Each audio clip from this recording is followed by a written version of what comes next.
The moment your own child calls you worthless in public, you realize the family you spent a lifetime building may never have truly been yours. My name is Margaret Whitmore. I am 67 years old, and until last spring I believed that no matter what mistakes a family makes, there is always a way back to respect. I had spent 4 decades believing that patience and kindness could hold people together. That belief began to crack the afternoon my son invited me to lunch. The restaurant Daniel chose sat on the corner of Maple Avenue and 3rd Street, one of those quiet American places with wide windows, polished wooden tables, and the soft smell of coffee that seems to linger even after the lunch crowd leaves. I arrived 10 minutes early, the way I always had when meeting family, because I was raised to believe that showing up on time meant showing respect. Outside, a warm breeze carried the smell of freshly cut grass from the nearby park, and for a moment I felt hopeful. My son had sounded unusually cheerful on the phone the night before. "Mom, let's grab lunch tomorrow," he had said. "There's someone I want you to meet." Those words echoed in my mind as I stepped inside and waited by the hostess stand. I already knew who that someone was. Daniel had mentioned her several times over the past few months. Claire, my ex-husband's new wife. Even after the divorce, hearing those words still felt strange. Daniel was 38 now, a grown man with his own opinions, but I had raised him to understand that family changes did not erase the past. At least, I thought I had. When Daniel finally walked through the door, he looked taller than I remembered, wearing a crisp blue shirt and the confident expression of someone who believed life had finally arranged itself the way he wanted. Beside him was Claire. She was polished, elegant, and about 20 years younger than me, with the kind of composed smile that never quite reached her eyes. Daniel waved when he saw me and guided her toward the table. "Mom, this is Claire," he said as if introducing a new neighbor rather than the woman who had married the man I once built a life with. Claire extended her hand with perfect manners. "I've heard so much about you." "Margaret," she said smoothly.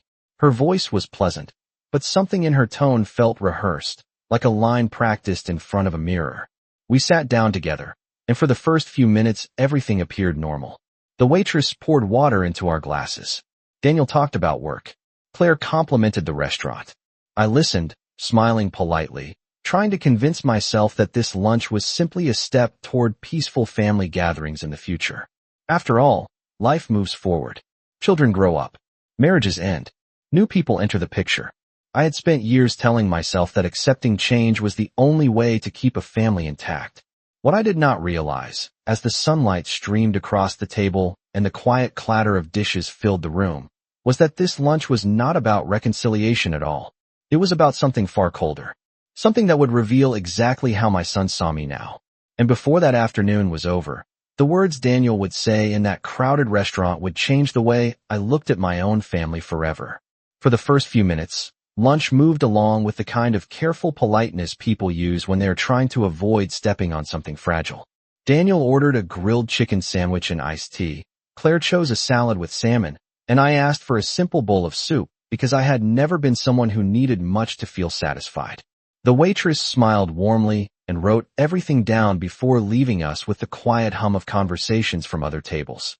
Daniel leaned back in his chair and began talking about a recent promotion at work, describing a new office space that was nearly 2,000 square feet and overlooked the river downtown. I nodded and told him how proud I was of him, because that had always been the easiest truth in my life. Raising Daniel had been the center of my world for more than 20 years. I remembered packing his school lunches, driving him to baseball practice, and helping him study late at night when he was preparing for college entrance exams. Those memories still felt vivid, like photographs that had never faded. Claire listened while he spoke, occasionally placing her hand lightly on his arm in a way that suggested quiet approval. At first I assumed she was simply trying to show support, the way a new family member might when entering unfamiliar territory. Then the conversation slowly shifted. Claire began asking questions about the past, but not the kind people usually ask when they want to understand someone. Instead, she focused on details that sounded strangely financial.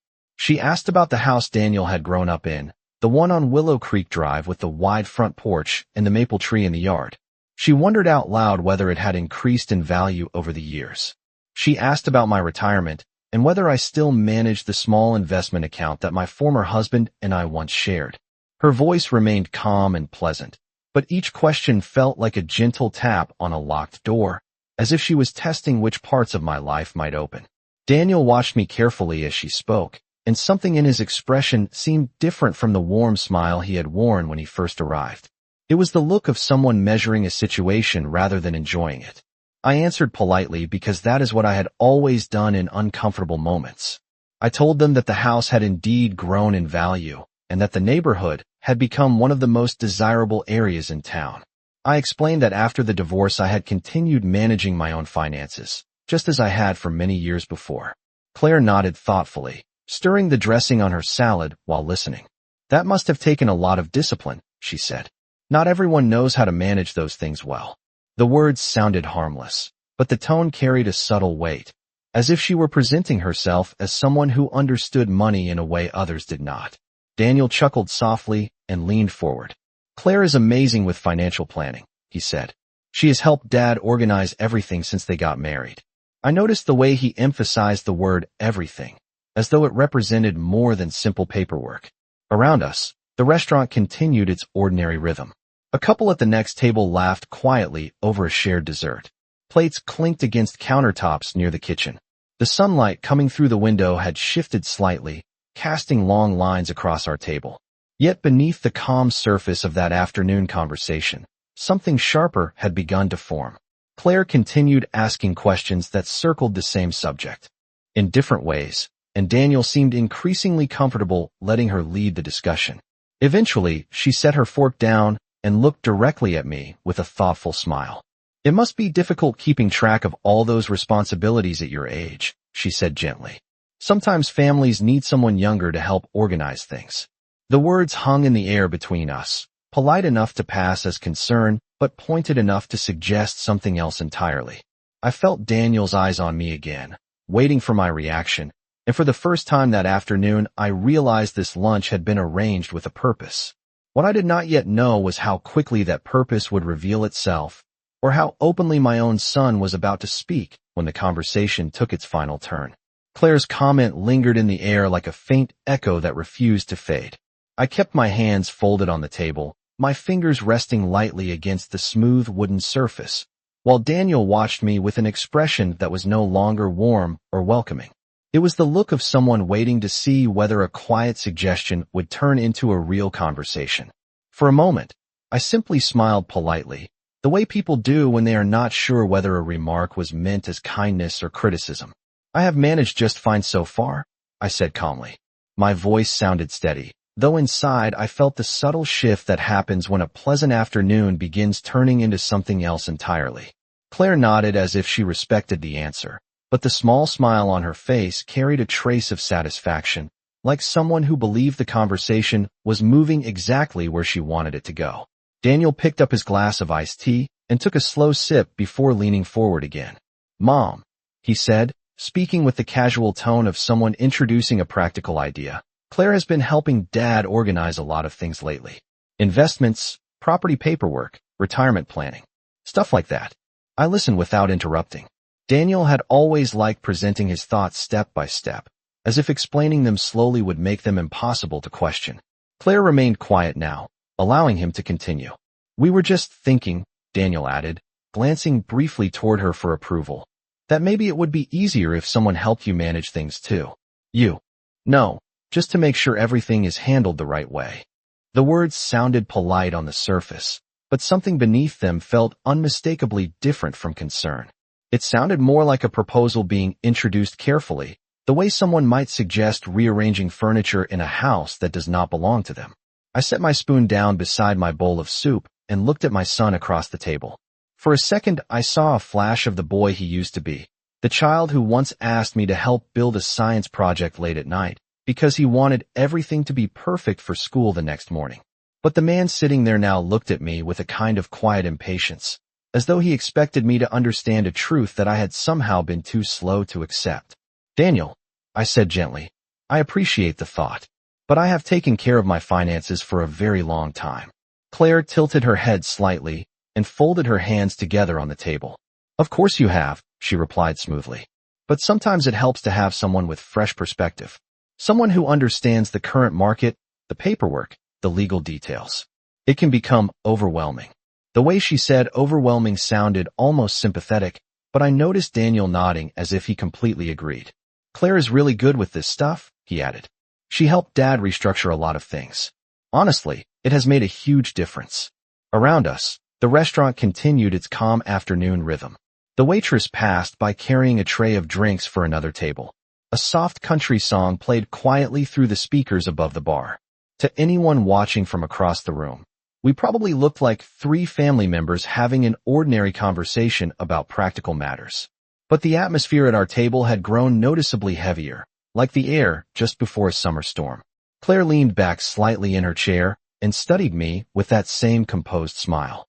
Families usually work best when responsibilities are shared wisely, she said. Sometimes letting someone else help is not about giving up control. It is about making sure the future is secure.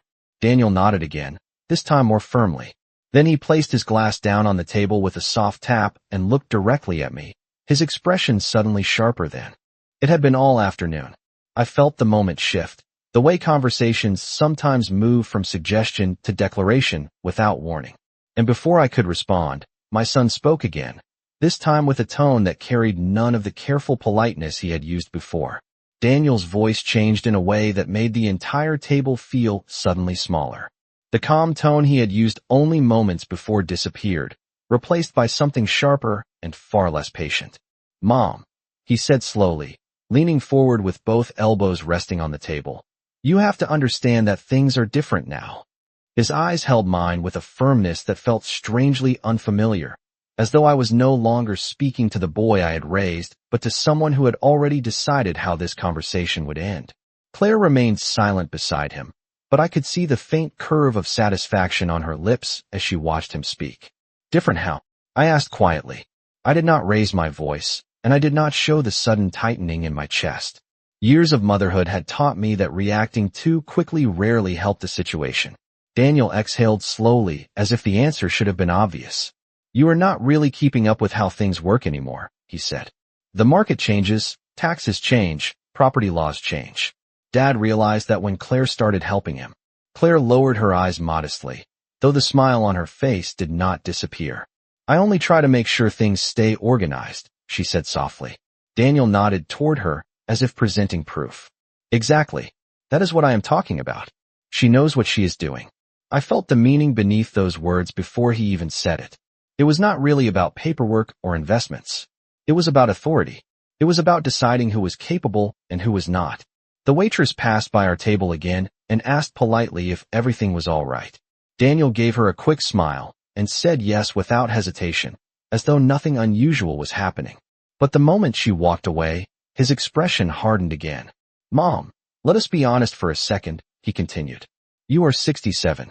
You have been handling everything alone for years, but that does not mean you should keep doing it. The way he emphasized the word should made it sound less like advice and more like a judgment. I sat quietly, letting him finish whatever he had prepared to say. Claire watched me closely, almost studying my reaction the way someone observes a test result they already expect. Daniel leaned back in his chair and crossed his arms. Claire and I talked about it, he said. We think it would be smarter if she helped manage your accounts too. Just temporarily.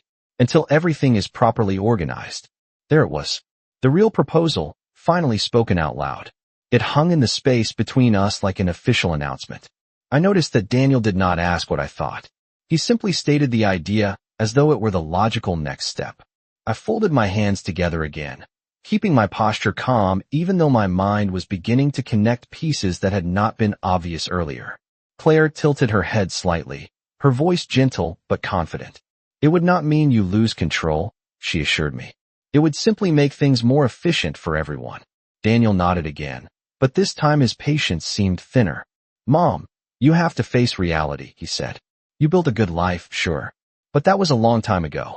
I felt the quiet murmur of nearby conversations continuing around us, completely unaware that the words spoken at our small table were reshaping something much deeper than finances.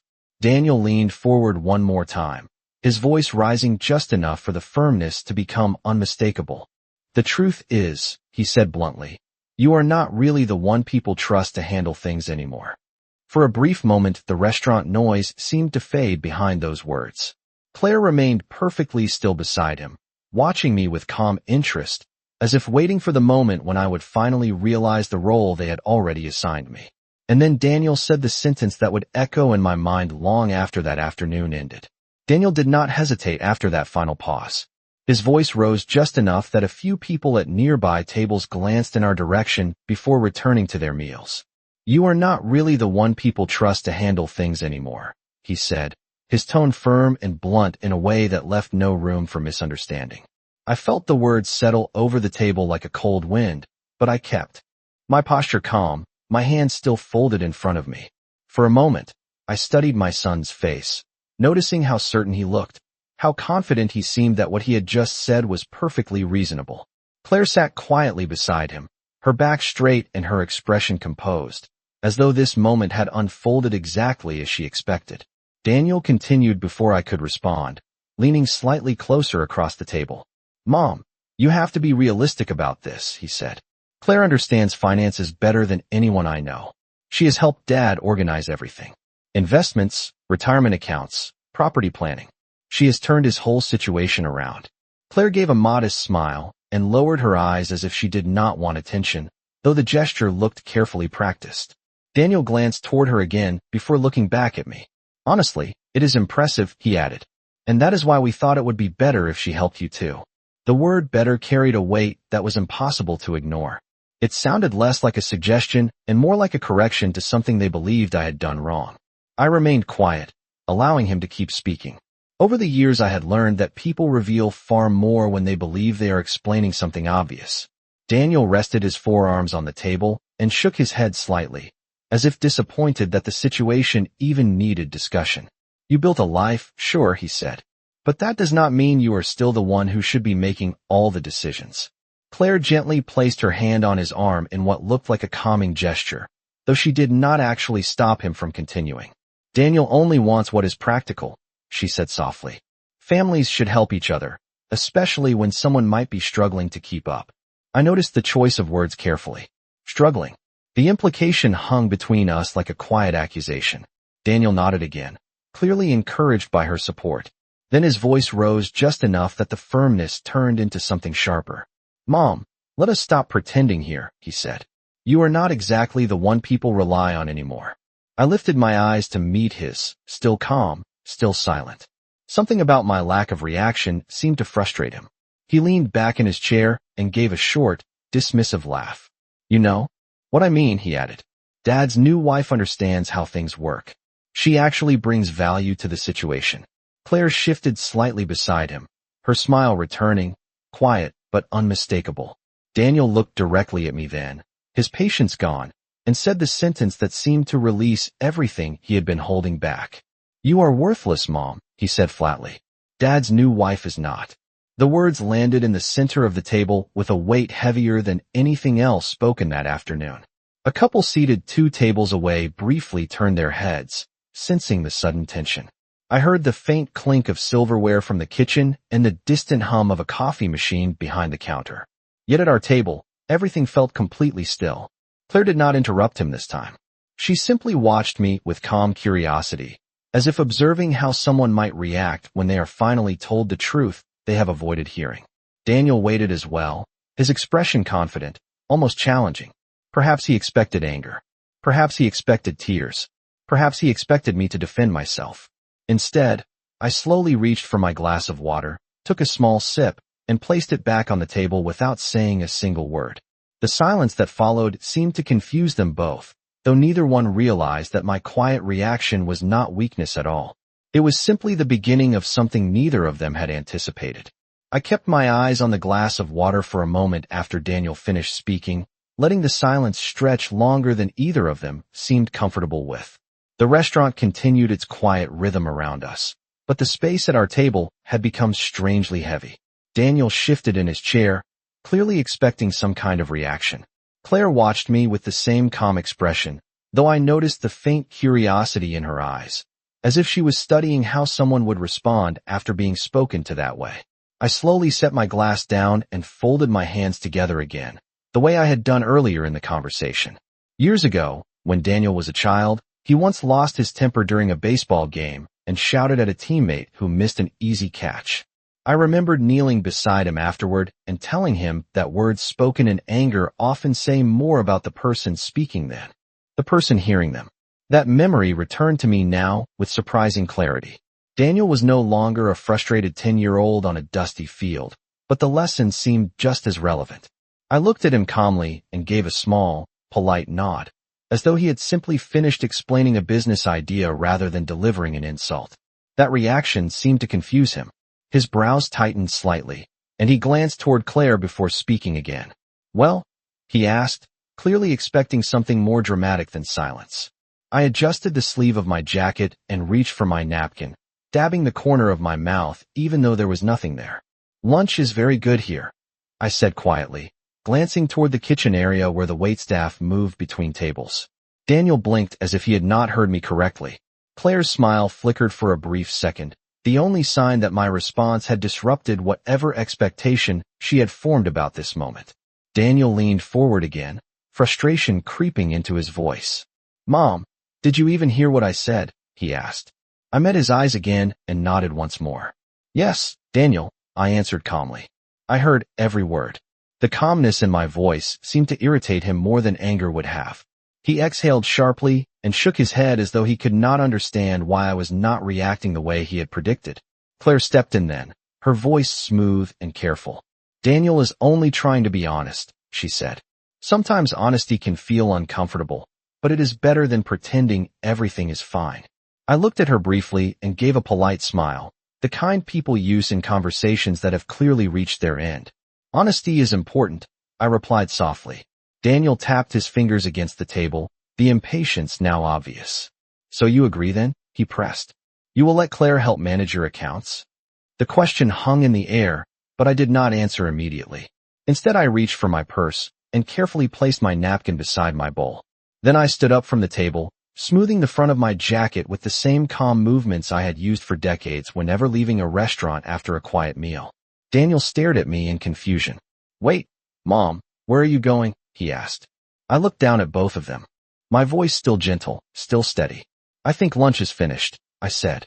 Claire's eyes narrowed slightly, clearly trying to determine whether this meant agreement or refusal.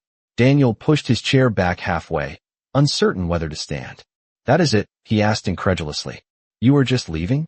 I gave him the same small nod I had offered earlier. "Yes, Daniel," I said. "I am leaving." For a moment, neither of them spoke. They seemed to expect a speech, an argument, perhaps even an apology. Instead, I simply placed enough cash on the table to cover my meal, turned calmly toward the front door, and walked out of the restaurant without looking back. The warm afternoon air greeted me as I stepped onto the sidewalk, and the sound of the door closing behind me felt like the quiet end of a conversation that had revealed far more than my son ever intended. What Daniel and Claire did not understand, as they remained sitting at that table inside, was that silence can sometimes carry more meaning than any argument. And while they believed the conversation had ended with my quiet exit, in truth it had only just begun. The air outside the restaurant felt warmer than it had earlier, though the afternoon sun had not moved very far across the sky. I walked slowly down Maple Avenue, my footsteps steady against the sidewalk while the sounds of traffic drifted through the quiet neighborhood. Inside the restaurant, Daniel and Claire were probably still sitting at that table, trying to understand why I had not reacted the way they expected. Most people believe silence means defeat. They assume that when someone walks away without arguing, it must be because they have nothing left to say. But after 67 years of life, I had learned something very different. Silence is often the moment when a person begins thinking clearly. By the time I reached my car, the tight feeling in my chest had already faded. In its place, there was a calm clarity that only comes when a truth finally reveals itself. Daniel's words echoed once more in my memory, not because they hurt, but because they explained something I had not fully seen before. "You are worthless, Mom." It was a cruel sentence, but it was also an honest one. Honest in the sense that it revealed exactly how my son and Claire viewed me. And when people show you who they believe you are, it becomes much easier to decide what role you will play next. I drove home slowly, passing familiar streets lined with oak trees and quiet houses that had stood there for decades. The neighborhood on Willow Creek Drive had not changed much since the day my former husband and I first moved there more than 30 years ago. The same wide sidewalks, the same neatly trimmed lawns, the same mailbox at the end of my driveway where Daniel once waited for college acceptance letters. When I pulled into the driveway, the maple tree in the front yard cast a long shadow across the porch.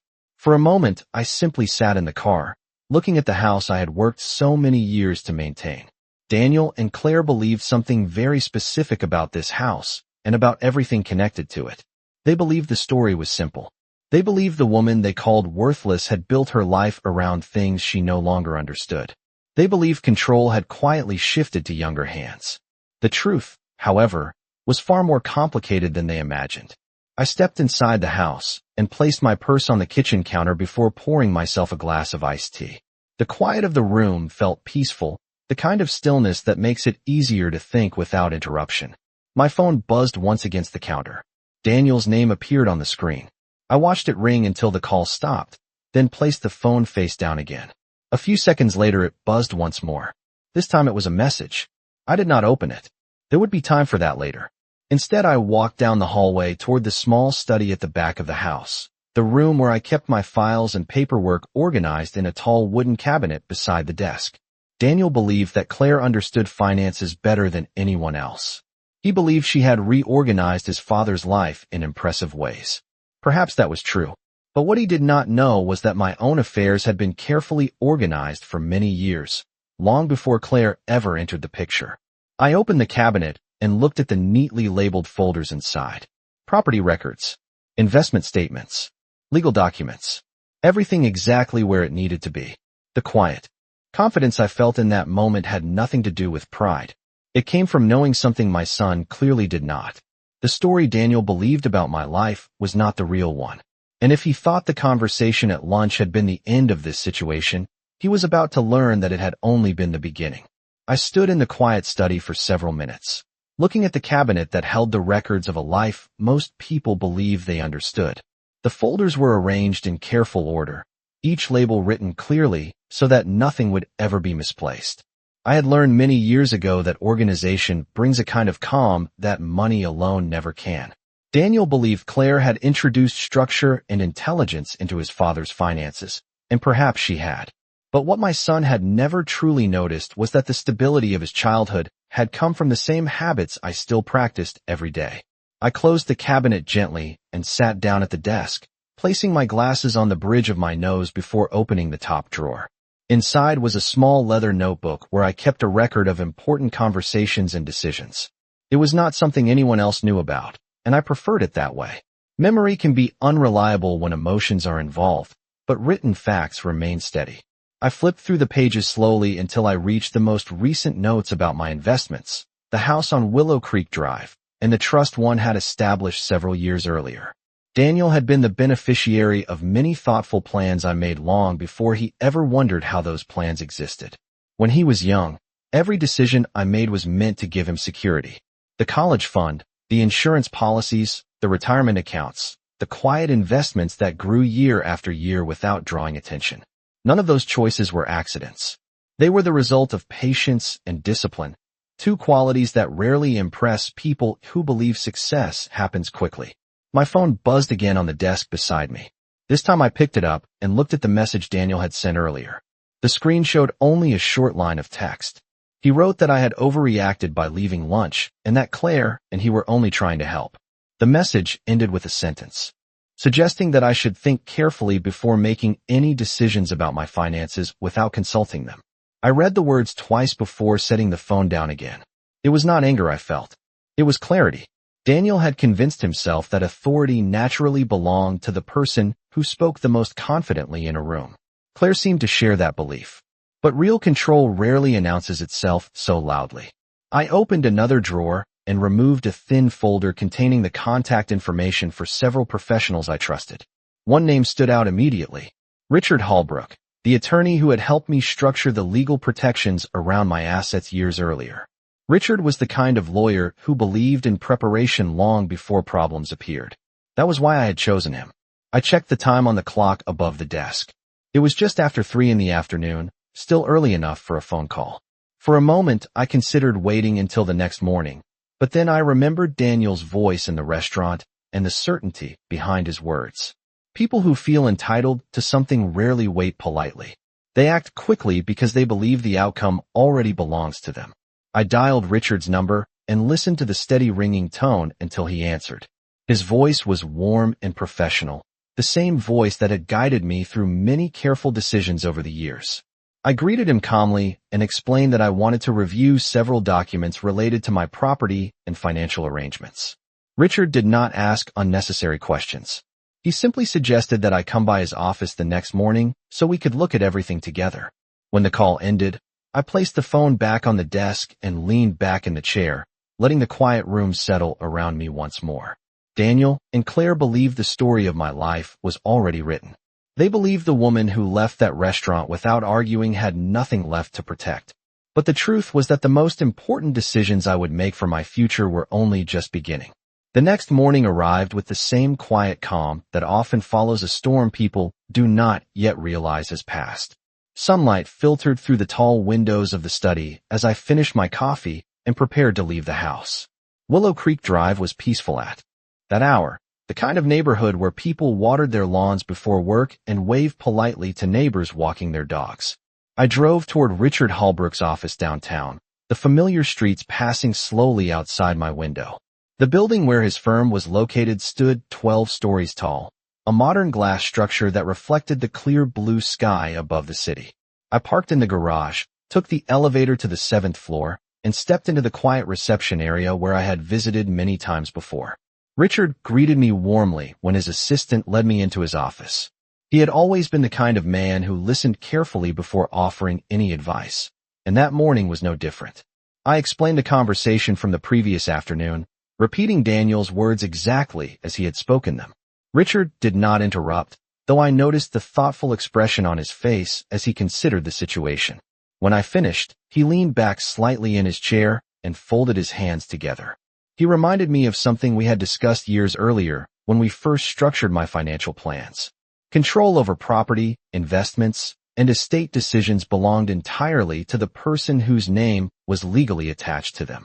In this case, that person was me. The house on Willow Creek Drive, the investment accounts, and the trust one had established were all under my authority alone. Richard opened several documents on his desk and walked me through each one carefully. Everything was exactly as I remembered. Years of careful planning had ensured that no one could simply step in and claim responsibility over decisions that were never theirs to begin with. After reviewing the paperwork, Richard asked a simple question. He wanted to know whether I wished to make any changes now that new circumstances had revealed themselves. I thought about Daniel's face across that restaurant table and the certainty in his voice when he declared that I had no value left to offer. That certainty had not come from confusion. It had come from assumption. He assumed that the life I built would eventually belong to him regardless of how he treated the person who created it. Claire likely believed the same thing. I looked at Richard calmly and told him that yes, I would like to make several changes. Over the next hour, we discussed adjustments to my estate plan, the management structure of my accounts, and the future ownership of the house Daniel believed he would someday inherit automatically. Richard prepared the necessary paperwork with quiet efficiency. When everything was complete, I signed the document slowly and placed the pen back on his desk. There was no anger in my mind, only a clear sense that responsibility must follow respect. By the time I left the office that afternoon, the legal structure of my future looked very different from the one Daniel had imagined. A week later, I invited him to dinner at my house on Willow Creek Drive. My message was simple and polite, the kind of invitation any son might receive from his mother. Daniel arrived with Claire shortly after 6 in the evening, both of them appearing confident and relaxed. They believed the quiet woman who walked out of that restaurant had spent the week reconsidering their advice. Instead, as we sat at the dining table beneath the warm kitchen lights, I placed a neatly sealed envelope in front of my son. Daniel opened it with casual curiosity, but the expression on his face changed the moment he began reading the documents inside. Claire leaned closer to see the pages as well, her confident smile slowly fading. I watched them calmly, and then spoke in the same gentle voice I had used throughout our entire conversation the week before. I told Daniel that he once said I was worthless. I explained that a worthless mother would never have built everything he had hoped to control. The room fell silent as the meaning of those words settled over the table. And for the first time since that afternoon in the restaurant, my son truly understood the difference between silence and weakness.